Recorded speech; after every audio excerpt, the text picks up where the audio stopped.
जो इसमें हेडिंग हम पढ़ेंगे वो है किरचॉफ के नियम। आप किरचॉफ के नियम भी बोल सकते हो, या हमारी बुक में जिस नाम से दिया है उसी नाम से मैंने इसको लिखा है, किरचॉफ के नियम। बच्चों, किरचॉफ यहाँ एक साइंटिस्ट है जिन्होंने दो नियम दिए थे। इनका जो पहला नियम है वो रिलेटेड है इलेक्ट्रिक करंट से, विद्युत धारा से, और जो दूसरा नियम है वो है विद्युत विभव से। क्लियर है? तो हम यहां पर किरचॉफ के दो नियमों की बात करते हैं। किरचॉफ के नियम, तो किरचॉफ नामक वैज्ञानिक ने दो नियम दिए थे। जो पहला नियम है बच्चों, से देखो किन किन नामों से जानते हैं, मैं सारे नाम लिखता हूं। फर्स्ट तो है बच्चों किरचॉफ का प्रथम नियम, ठीक है ना। या फिर यह नियम बच्चों संधि पर लागू होगा। संधि, इस शब्द का मतलब समझते हैं पहले हम। संधि को बोलते हैं जंक्शन। यह संधि बिंदु होता क्या है, जंक्शन पॉइंट एक्चुअल में है क्या? तो बच्चों देखो, संधि या जंक्शन जो होता है ना, जैसे ये कोई पॉइंट है। अब आप सोचो, इधर से कोई करंट आया, इधर से कोई करंट आ रहा है ना इस पॉइंट पर, और इधर करंट मान लो निकल रहा है। तो अभी ये पॉइंट संधि पॉइंट नहीं हुआ, संधि पॉइंट नहीं है, क्योंकि कोई एक करंट आ रहा है और एक करंट जा रहा है, इससे हमें कोई मतलब नहीं है। पर अगर इस पॉइंट से एक करंट आए और एक या एक से अधिक करंट बाहर निकल जाए, कुल मिलाकर के अगर इस जंक्शन, इस पॉइंट पर दो से अधिक करंट मिलते हैं, देखो ये कह रहा, ये कह रहा, ये कह रहा, तीन तरीके हो गए ना, तो आप इसे क्या नाम दोगे बच्चों? संधि बिंदु नाम दोगे। क्या नाम दोगे? संधि बिंदु। समझें आप धीरे धीरे। संधि बिंदु का मतलब है जहां से कई प्रकार के करंट, कुछ आ रहे हों और कुछ जा रहे हों। इस बात से हमें कोई मतलब नहीं कितने आ रहे हैं कितने जा रहे हैं, कुछ मतलब करंट जहां जिस पॉइंट पर मिले उसे क्या बोलते हैं बच्चों? संधि बिंदु। तो ये जो नियम है पहला, ये कहां लागू होगा? संधि बिंदु पर। इसलिए हम इसको किरचॉफ का संधि नियम भी कहेंगे बच्चों। नाम सुने, कितने नाम है इसके? पहले इसको हम क्या बोलते हैं? किरचॉफ का प्रथम नियम, ठीक है ना। ये लागू होगा बच्चों संधि पर, इसलिए हम इसको किरचॉफ का संधि नियम भी कह सकते हैं। और सुनिए, शॉर्ट में हम इसको क्या करेंगे? केसीएल। क्या कहेंगे बच्चों? केसीएल। केसीएल का मतलब है किरचॉफ करंट लॉ। किरचॉफ ने दिया, और किसके लिए? करंट के लिए। दूसरा जो नियम होगा उसे नाम दूंगा मैं केवीएल, किरचॉफ वोल्टेज लॉ। तो बोलने का तरीका एग्जाम में किसी नाम से आ जाए, किरचॉफ का प्रथम नियम लिखिए, या किरचॉफ का संधि नियम लिखिए, या फिर हम शॉर्ट में जब बोलेंगे कि मैं कौन सा नियम लगा रहा हूं तो मैं इसको केसीएल बोला करूंगा। क्लियर है ना बच्चों यहां तक? अब एक्चुअल में ये नियम होता क्या है, ध्यान सुनिए। किरचॉफ ने क्या समझाया कि कोई जंक्शन पॉइंट मान लीजिए आप, ये कोई जंक्शन पॉइंट मान लिया आपने, ठीक है। इधर से कोई करंट आया, मान लीजिए I1, इधर मान लो, इधर थोड़ा ऐसा मान लो, चलो कोई करंट बाहर निकल गया, कितना? I2। फिर मान लो कि इधर से कोई करंट आ रहा है, कितना? I3। फिर मान लो कि इधर कोई करंट है, फिर बाहर निकल रहा है, मान लो I4। यहां मान लो इधर से कोई करंट आ रहा है। अरे कुछ भी डायग्राम बना सकते हो, कुछ करंट आ रहे होंगे और कुछ करंट बाहर निकल रहे होंगे। तो क्या बच्चों ये पॉइंट संधि बिंदु बन गया? अभी समझाया था आपको मैंने। तो किरचॉफ का पहला नियम ये कहता है कि संधि बिंदु पर, ये संधि बिंदु है ना, संधि बिंदु पर मिलने वाली सभी धाराओं का बीजगणितीय योग 0 होता है।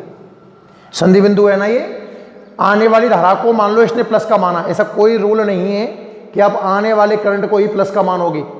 आप अगर एक दो तरह करंट है इसमें संधि बिंदु पर, कुछ आ रहे हैं और कुछ जा रहे हैं, तो किसी एक को प्लस मान लेंगे तो दूसरा अपने आप क्या मानना पड़ जाएगा? माइनस। सही है ना। तो जैसे मैं I1 को मैं आने वाला करंट मान रहा हूं पॉजिटिव, ये मैंने माना है, कोई नियम नहीं है ऐसा। और जाने वाला करंट क्या मान लूं मैं? माइनस में। तो देखना, इस संधि बिंदु पर बैठ जाओ, अब आप फील करो, देखो आप फील करोगे कि I1 आपके पास आ रहा है तो प्लस का I1, I2 बाहर निकल रहा है तो माइनस का I2, I3 आ रहा है तो प्लस का I3, I4 बाहर निकल रहा है माइनस का I4 और I5 आ रहा है तो प्लस का I5 इज इक्वल टू 0। ये नियम है एक्चुअल, या शॉर्ट में इसको हम कह सकते हैं सिग्मा I इक्वल टू 0। मैं कथन लिखूं बच्चों सुनना, इस नियम के अनुसार, अब जैसे एग्जाम में आता है किरचॉफ का संधि नियम लिखिए, तो आप इस लैंग्वेज को सेट कर देना कि किरचॉफ के संधि नियम के अनुसार। मान लो एग्जाम में आता है किरचॉफ का प्रथम नियम लिखिए, तो आप इस लैंग्वेज को सेट कर देना किरचॉफ के प्रथम नियम के अनुसार। जैसे भी एग्जाम में पूछे इस नियम के अनुसार कहां लागू होगा, ये संधि बिंदु पर ना, तो किसी संधि बिंदु पर, इस नियम के अनुसार कहां पर बच्चों, किसी संधि बिंदु पर मिलने वाली सभी धाराओं का, जितनी भी धाराएं इस पर मिल रही हैं ना, सभी धाराओं का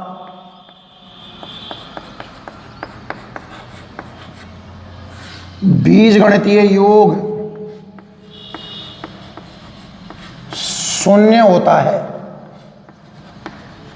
क्या नियम है, दोबारा पढ़ के देख लो ढंग से एक बार। इस नियम के अनुसार संधि बिंदु पर, ध्यान रहे बार बार बोल रहा हूं कि ये नियम कहां लागू होगा बच्चों, संधि बिंदु पर, है ना। तो इस नियम के अनुसार संधि बिंदु पर मिलने वाली सभी धाराओं का बीजगणितीय योग कितना होगा, 0, शून्य होता है। यहां पर नीचे लिख दें सिग्मा I बराबर 0। सिग्मा का मतलब बीजगणितीय योग, I का मतलब धाराओं का बीजगणितीय योग कितना है बच्चों, 0। एक नंबर का क्वेश्चन आता है कि किरचॉफ का संधि नियम लिखिए, तो केवल इतना लिख के आ जाना कि किरचॉफ के संधि नियम के अनुसार किसी संधि बिंदु पर मिलने वाली सभी धाराओं का बीजगणितीय योग 0 होता है। क्लियर, सिग्मा I बराबर 0। थोड़ा और डिटेल देनी है तो ऐसा कोई डायग्राम सेट कर देना, कुछ भी जो आप चाहो। एक संधि बिंदु बना लेना, उसमें कुछ करंट आते हुए कुछ करंट जाते हुए, उसके अकॉर्डिंग समीकरण सेट कर लोगे। आने वाला करंट प्लस का और जाने वाला करंट माइनस का, तो ये समीकरण सेट हो गया। अच्छा, थोड़ा और आगे बढ़ाऊं, देखो चर्चा को। प्लस वाली टर्म एक साइड में और माइनस वाली टर्म एक साइड में, तो बच्चों ये क्या है I1, ये क्या है I3 और I5। नेगेटिव वाली उधर भेज दीजिए, I2 प्लस I4। तो आप महसूस करोगे कि जो I1 plus I3 plus I5 है ना, ये आने वाला कुल करंट है। भाई आने वाला कुल करंट कौन कौन सा है, I1 आ रहा है, I3 आ रहा है, I5 आ रहा है। तो I1 plus I3 plus I5 को मैं चाहूं तो सिग्मा I इनकमिंग लिख सकता हूं, सिग्मा I इनकमिंग। और बच्चों I2 और I4 जाने वाला करंट है, तो बच्चों इसको क्या लिख सकता हूं मैं, sigma I outgoing, sigma I outgoing. तो ये भी किरचॉफ के नियम का ही एक स्टेटमेंट बन के तैयार हुआ। क्या लिख सकते हो आप चाहो तो, कि इस नियम के अनुसार संधि बिंदु पर आने वाली कुल धारा सिग्मा I इनकमिंग को आप कह सकते हो बच्चों संधि बिंदु पर आने वाली कुल धारा, और सिग्मा I आउटगोइंग को आप क्या कह सकते हो, जाने वाली कुल धारा के बराबर होती है। तो एक स्टेटमेंट इसका आप और लिख दीजिए, और लगा करके अथवा लगा करके, कि इस नियम के अनुसार, ध्यान से देखना, इस नियम के अनुसार क्या कहता है नियम, बताना बच्चों, किसी संधि बिंदु पर, संधि बिंदु पर आने वाली कुल धारा, आने वाली कुल धारा, कॉमा लगाइए, क्या कहूं, संधि बिंदु से जाने वाली कुल धारा के बराबर होती है। अरे कुछ समझ में आया भाई? क्या हेडिंग पढ़ रहे हैं अपन? किरचॉफ के नियम। हेडिंग क्या पढ़ रहे हैं बच्चों? रिपीट करता हूं, अच्छा कंसेप्ट है, 1 नंबर लायक क्वेश्चन तो बनता है। किरचॉफ के नियम। किरचॉफ ने कितने नियम दिए थे? 2। पहला नियम संबंधित है किससे? धाराओं से। और दूसरा नियम संबंधित है किससे? विभव से। तो मैं बात करता हूं बच्चों किरचॉफ के पहले नियम की। तो पहले नियम के लिए आप याद कर लो, अच्छे से रट लो, सिग्मा आई बराबर 0। सिग्मा आई बराबर 0 मतलब संधि बिंदु पर मिलने वाली धाराओं का बीजगणित योग कितना आता है बच्चों? 0। 1 नंबर लायक आंसर तो ये हो गया। बड़ा क्वेश्चन बन के आता है तो कोई भी डायग्राम सेट करना अपने हिसाब से, कोई पाबंदी नहीं है। आप चाहो तो आने वाले करंट को नेगेटिव मान सकते हो, मतलब अलग अलग साइन के मानने बात ये है। समीकरण सेट हो जाएगा, एक स्टेटमेंट और बन जाएगा। संधि बिंदु पर आने वाली कुल धारा संधि बिंदु से जाने वाली धारा के बराबर। और बात भी सही है भैया, इस पॉइंट पर जितना करंट आएगा उतना ही तो बाहर जाएगा ना। तो ये पॉइंट करंट यानी कि आवेश को खा रहा है और ना ही ये पॉइंट आवेश बना रहा है। मतलब जितना आवेश आया उतना आवेश गया। तो बच्चों ये आधारित है आवेश संरक्षण पर। आप देख रहे होंगे इस नियम में आवेश संरक्षण की पालना हो रही है।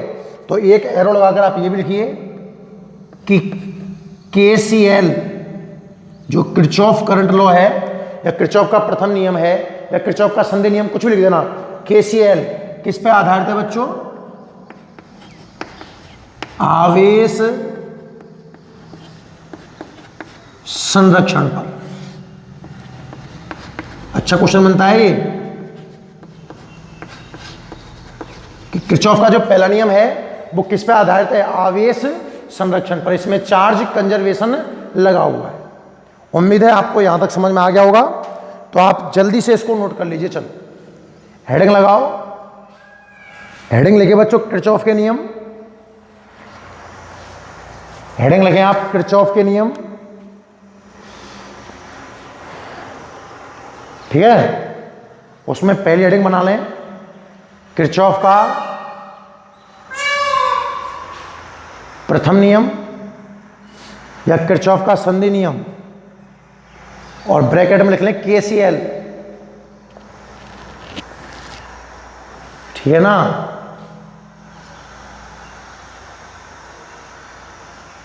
लिख दो, चलो पूरा लिख दो।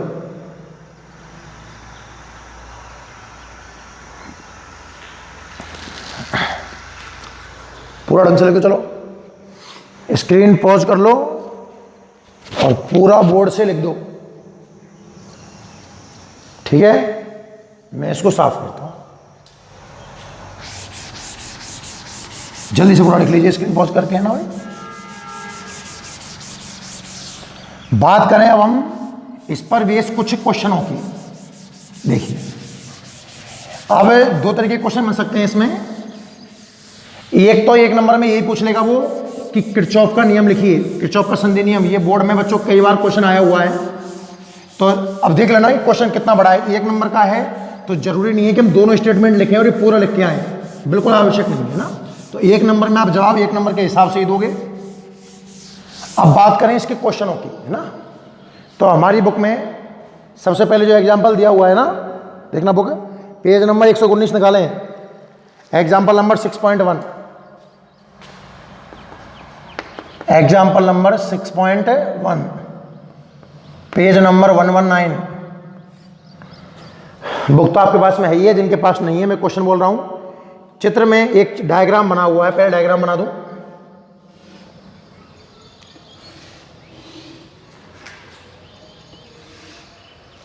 इस तरीके का डायग्राम है। इधर से 3 एम्पियर करंट आ रहा है, इधर 1.5 एम्पियर करंट जा रहा है। ये पॉइंट बच्चों A है, इधर X दिया हुआ है।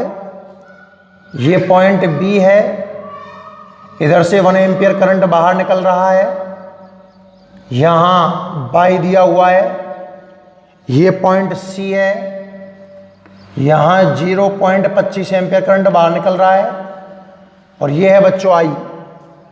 ये डायग्राम आपको बना के दिया है और क्वेश्चन में बोला गया है कि चित्र में दर्शाए गए परिपथ में विद्युत धारा I का मान ज्ञात करो। आपको जो डायग्राम दिख रहा है इसमें आपको बच्चों I का मान निकालना है।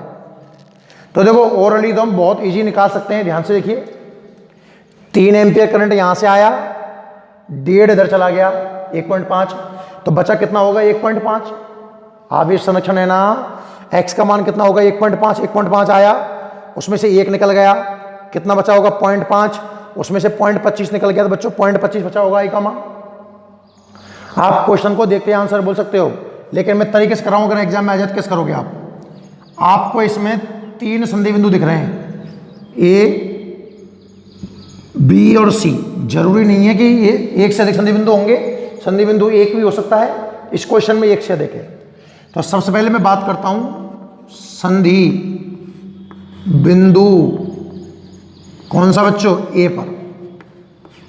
कहां की बात करें हम, संधि बिंदु A पर। लगाओ चलो, A पर बैठ जाओ, सिग्मा I को 0 कर दो। 3 एम्पियर आने वाला है तो प्लस का 3 एम्पियर, 1.5 एम्पियर बाहर निकल रहा है तो माइनस का 1.5 एम्पियर। और ए पर बैठ के देखो, एक्स भी आपको बाहर निकलता हुआ दिखाई देगा, तो माइनस का एक्स बराबर 0। आप ए पर बैठ जाओ, आपको देखो 3 एम्पियर अपने पास आता हुआ दिखाई देगा, तो प्लस का 3 लिया। फिर आप ए पर बैठे हो तो 1.5 आपको बाहर निकलता हुआ दिखाई देगा, तो मैंने माइनस का 1.5 लिया। और जब आप ए पर बैठे हो ना बच्चों, तो एक्स आपको बाहर निकलता हुआ दिखाई देगा, इसलिए मैंने माइनस एक्स लिया है। इसको जब मैं सॉल्व करूं, 3 में से 1.5 गया तो 1.5 बचेगा। x जो निकल करके आएगा बच्चों, वो निकल के आएगा 1.5 एम्पियर। x की वैल्यू समझ में आ गई। हमें धीरे धीरे I तक पहुंचना है बच्चों। तो ये तो हमने कहां लगा दिया, बिंदु A पर। अब बात करें संधि बिंदु B पर। देखना, संधि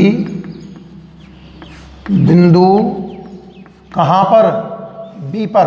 B पर बैठ जाओ बच्चों। अब देखो, आपको x अपने पास आता हुआ दिखाई देगा, तो प्लस का x, और x की वैल्यू तो एक्चुअल में 1.5 आ गई है, तो मैं ज़्यादा टाइम ना लगाते हुए सीधा प्लस 1.5 लिख सकता हूँ।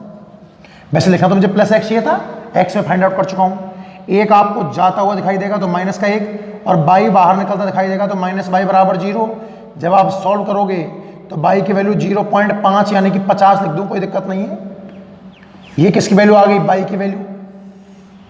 अभी तो हमारा एक संधि बिंदु और बच रहा है, कौन सा बच्चों, संधि बिंदु C पर। जंक्शन पॉइंट अगर मैं C की बात करता हूं तो सोचिए, C पर बाई आने वाला करंट दिखाई देगा आपको, और बाई की वैल्यू कितनी है 0.50, तो ये प्लस का 0.25 बाहर निकल रहा है तो माइनस 0.25, और I करंट बाहर निकल रहा है तो माइनस का I बराबर कितना है 0। सॉल्व करना, I का मान आएगा 0.25 एम्पियर। खेल खत्म। बहुत इजी तरीका होता है ये। जितने भी आपको संधि बिंदु दिख रहे हैं, उन संधि बिंदु पर चर्चा कर लीजिए बच्चों। आने वाला करंट प्लस का, ये कोई नियम नहीं है, वैसे आप चाहो तो उल्टा भी मान सकते हो, ठीक है ना। एक्चुअल में मैं सिग्मा I बराबर 0 लगा रहा हूं, क्लियर है। तो यहां I का जो वैल्यू निकल के आया है, वो निकल के आया है 0.25 एम्पियर। उम्मीद है समझ में आ गया होगा, ठीक है। तो आप भले स्क्रीन पॉज करके इसको नोट कर लो जल्दी से। मैं आपको एक जो आपका असाइनमेंट है, होमवर्क जो है, वो डायग्राम बना रहा हूं। ये होमवर्क है, आपको खुद को बताना है। कमेंट बॉक्स में इसका आंसर कमेंट करना है। हो जा रहा है तो ठीक है, जिन बच्चों से नहीं हो वो पूछ लेना, मैं कमेंट देख के ही अगली वीडियो में बताऊंगा भाई, है ना। कुछ ऐसा डायग्राम है, आप इसको लिखो जब तक।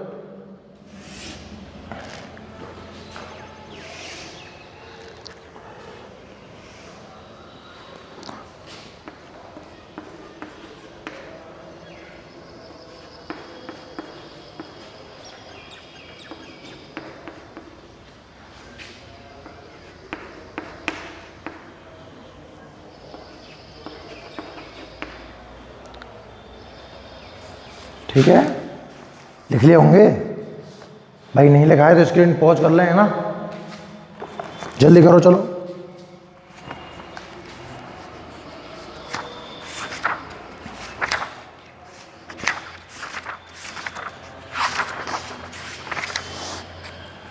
ये हो गया हमारा किरचॉफ का पहला नियम, ठीक है ना। देखिए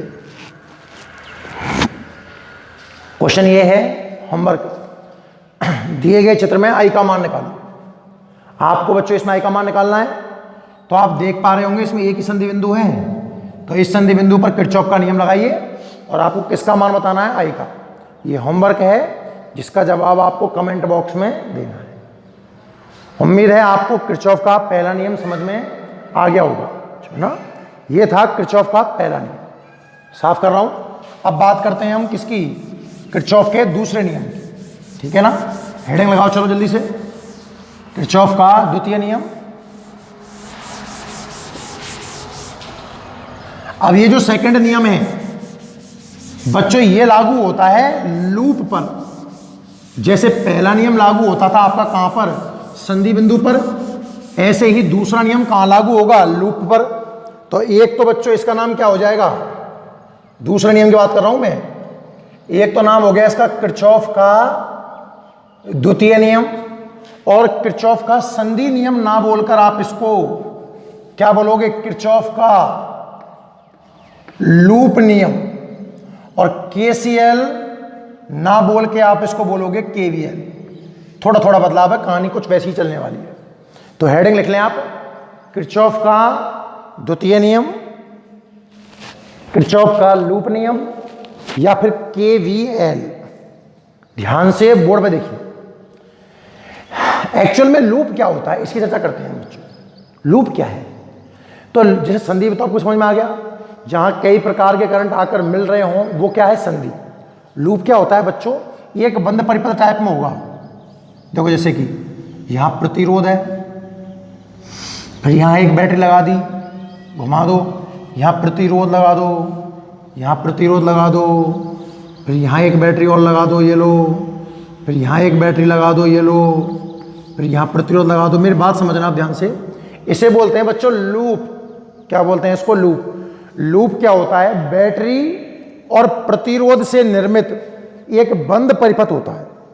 लूप क्या होता है बच्चों, बैटरी और प्रतिरोध से निर्मित एक बंद परिपथ होता है, इसे कहते हैं हम लूप। क्या कहते हैं, लूप। तो जो किरचॉफ का दूसरा नियम है वो बच्चों एक लूप में लागू होगा, इसलिए हम इसको लूप का नियम भी कहते हैं। और ये भी बिल्कुल उसी की तरह है। किरचॉफ के पहले नियम में आपने क्या कहा था कि इस नियम के अनुसार संधि बिंदु पर मिलने वाली धाराओं का बीजगणितीय योग 0 होता है, सिग्मा i बराबर 0। और यहां क्या कह देंगे, इस नियम के अनुसार किसी लूप में विभवों का बीजगणितीय योग 0 होता है। मैं स्टेटमेंट लिखता हूं, धीरे धीरे उस टॉपिक तक पहुंचते हैं हम लिखेंगे बच्चों इसका स्टेटमेंट, इस नियम के अनुसार, किरचॉफ का जो द्वितीय नियम है या किरचॉफ का जो लूप नियम है, इस नियम के अनुसार किसी लूप में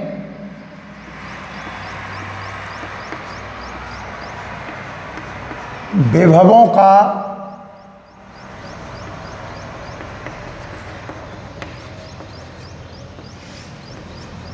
बीजगणितीय योग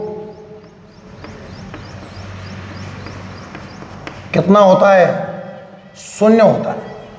ये जो नियम है दूसरा, इस नियम के अनुसार अगर हम बात करें बच्चों लूप की, तो लूप में विभवों का बीजगणितीय योग कितना आता है, 0। तो जो इसका तरीका है लगाने का, तो आप गणित मैथमेटिकल सूत्र क्या लिखोगे इसका, सिग्मा v बराबर 0। क्या लिखोगे बच्चों, सिग्मा v बराबर 0। पहली बात।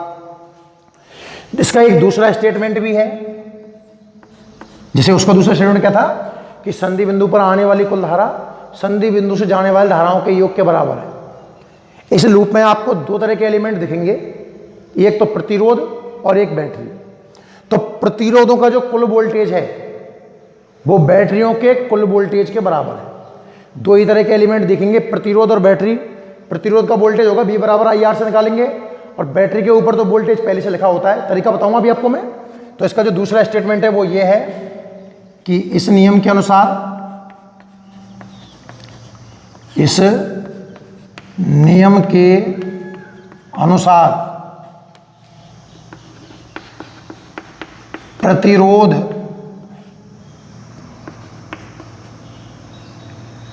का कुल विभव लिख दो। चलो आप सवाल लिख दो। प्रतिरोध का कुल विभव, कॉमा लगाइए, बैटरियों के कुल विभव के बराबर होता है। भाई आपको इसमें दो तरह के एलिमेंट दिखेंगे ना, क्या क्या, एक तो दिखेंगे प्रतिरोध और एक दिखेंगी बैटरी। तो जो प्रतिरोधों का वोल्टेज है ना, वो बैटरियों के वोल्टेज के बराबर है। अब प्रतिरोध का वोल्टेज कैसे निकालते हो बच्चों? ओम के नियम से, V बराबर आई आर। तो हम लिखेंगे sigma I R. Sigma I R क्यों? आई आर तो प्रतिरोध का वोल्टेज हो गया, और सिग्मा आई आर कह रहा है प्रतिरोध का कुल वोल्टेज बराबर सिग्मा V, मतलब बैटरी का कुल वोल्टेज। तो सिग्मा आई आर बराबर सिग्मा V। क्लियर है? नोट करें आप इसको, यहां से बोर्ड से पूरा लिखिए। किरचॉफ का दूसरा नियम लिखें आप। किरचॉफ का द्वितीय नियम हेड डाल दें। किरचॉफ का द्वितीय नियम या किरचॉफ का लूप नियम, KVL, ठीक है। हेडिंग डाल दी होगी, स्क्रीन पॉज करके डाल लो हेडिंग, बढ़िया भाई। और दोनों तरह के स्टेटमेंट लिख दो कि इस नियम के अनुसार किसी लूप में विभवों का बीजगणितीय योग शून्य होता है। इस नियम के अनुसार किसी लूप में विभवों का बीजगणितीय योग कितना होता है? शून्य होता है। सिग्मा V बराबर 0, सिग्मा V बराबर 0। ये तो इसका पहला स्टेटमेंट हो गया है ना। अथवा करके इसका दूसरा स्टेटमेंट भी लिख दो।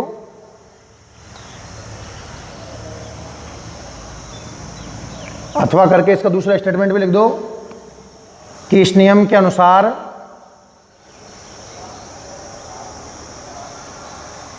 हेमराज है, इस नियम के अनुसार, इस नियम के अनुसार प्रतिरोधों का कुल वोल्टेज, प्रतिरोधों का कुल वोल्टेज बैटरी के कुल विभव के बराबर होता है। सिग्मा आई आर बराबर सिग्मा V। मतलब अभी आपको ये डायग्राम नहीं बनाना है भाई, ये डायग्राम नहीं बनाना है आपको भी ना। यहां तक लिख लो सिग्मा आई आर बराबर सिग्मा V। क्लियर है? अच्छा, इस वीडियो में यहीं तक। अगली वीडियो हम किरचॉफ के द्वितीय नियम से स्टार्ट करेंगे, ठीक है ना बच्चों।